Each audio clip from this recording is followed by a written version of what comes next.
Hello friends, సేమియా and రవ్వ కాంబినేషన్లో కిచిడి ఎలా తయారు చేసుకోవాలో చూద్దామండి. నేను దానికోసం కావాల్సిన ఇంగ్రీడియంట్స్ అయితే తీసేసుకున్నాను. ఇప్పుడు స్టవ్ పైన ప్యాన్ పెట్టుకొని అందులోకి 1 టేబుల్ స్పూన్ నెయ్యి అయితే యాడ్ చేసుకోవాలి సేమియా వేయించుకోవడానికి. ఇప్పుడు 2 కప్పుల సేమియాలు అయితే తీసుకొని సన్నని మంట పైన సేమియా మొత్తము తెల్లబడే వరకు వేయించుకోవాలండి. పైనుండి కిందకి కలుపుకుంటూ సేమియా మొత్తము మాడిపోకుండా తెల్లబడే వరకు అయితే వేయించుకోవాలి. వీడియోలో చూపిస్తున్న విధంగా అయితే ఇది మొత్తం ప్రాసెస్ సన్నని మంట పైన జరిగితేనే చాలా బాగుంటుందండి. ఈ విధంగా సేమియా మొత్తం తెల్లబడిన తర్వాత 1 కప్పు రవ్వ అయితే తీసుకొని అందులోకి యాడ్ చేసుకోవాలి. రవ్వ కూడా నెయ్యిలో బాగా వేగిపోవాలండి.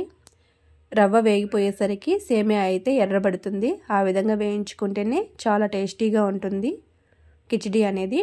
ఇప్పుడు స్టవ్ పైన ప్యాన్ పెట్టుకొని అందులోకి 1 టేబుల్ స్పూన్ ఆయిల్ అయితే యాడ్ చేసుకొని పోపు దినుసులు యాడ్ చేసుకోవాలి.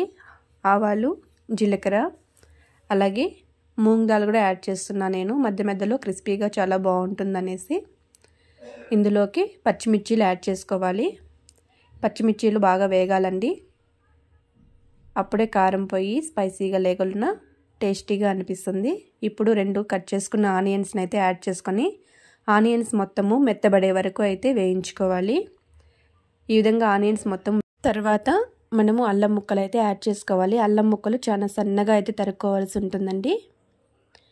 ఈ అల్లం అనేది మధ్య మధ్యలో చాలా టేస్టీగా ఉంటుంది. తింటూ ఉన్నప్పుడు ఘాటు ఘాటుగా స్పైసీగా చాలా బాగుంటుంది. తర్వాత ఇప్పుడు మనము సన్నగా కట్ చేసుకున్న క్యారెట్ ముక్కలు, అలాగే సన్నగా కట్ చేసుకున్న బీన్స్ కూడా యాడ్ చేసుకొని మొత్తము ఆయిల్లోనే మ్యాక్సిమం బాయిల్ అయ్యేలాగా అయితే కలుపుకుంటూ ఫ్రై చేసుకోవాలి. ఈ విధంగా మొత్తము ఆయిల్లోనే బాయిల్ ఎందుకు చేసుకోమంటున్నానంటే మనము రవ్వ అండ్ సేమియా వేసినప్పుడు ఎక్కువ టైం అయితే తీసుకోలేదు ఉడకడానికి. వెజిటేబుల్స్ పచ్చివాసన లేకుండా ఫ్రై అయిపోవాలి. ఆ విధంగా ఫ్రై చేసుకున్న తర్వాతనే మనము మిగిలిన ఇంగ్రీడియంట్స్ అయితే యాడ్ చేసుకోవాల్సి ఉంటుంది. ఇప్పుడు ఇందులోకి టమోటాలు అయితే యాడ్ చేసుకొని టమోటాలు కూడా మెత్తబడే వరకు అయితే ఫ్రై చేసుకోవాలండి. మొత్తము మెత్తబడిన తర్వాత ఆయిల్లోనే బాయిల్ అయ్యాయి అనిపించినప్పుడు మనము వాటర్ అయితే యాడ్ చేసుకోవాల్సి ఉంటుంది.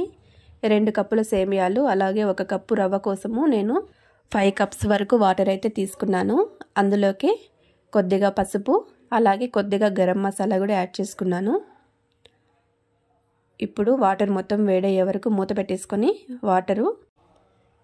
వాటర్ బాగా పొగలు కక్కుతూ ఉన్నప్పుడు ఈ విధంగా చూస్తున్నారు కదా, ఇలా బాగా వేడైన తర్వాత మనము సేమియా అండ్ రవ్వ వేయించుకొని పక్కన ఉంచుకున్నావు కదా, దాన్ని అయితే తీసి వేసుకొని మధ్య మధ్యలో కలుపుకుంటూ కింద మాడిపోకుండా ఉడికించేసుకున్నామంటే వేడిగా సేమియా అండ్ రవ్వ కాంబినేషన్లో వెజిటేబుల్స్తో సహా ఉడికిపోతాయి.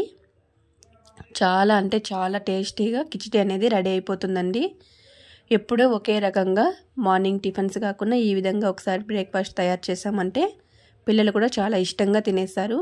చూస్తున్నారు కదా, ఈ విధంగా వెజిటేబుల్స్ అండ్ రవ్వ అండ్ సేమియా కాంబినేషన్లో చాలా అంటే చాలా టేస్టీగా కిచిడి అనేది రెడీ అయిపోయింది. దీన్ని మ్యాంగో పిక్కలతో కానీ రెడ్ చట్నీతో కానీ కాంబినేషన్లో తిన్నామంటే చాలా బాగుంటుంది. Thanks for watching.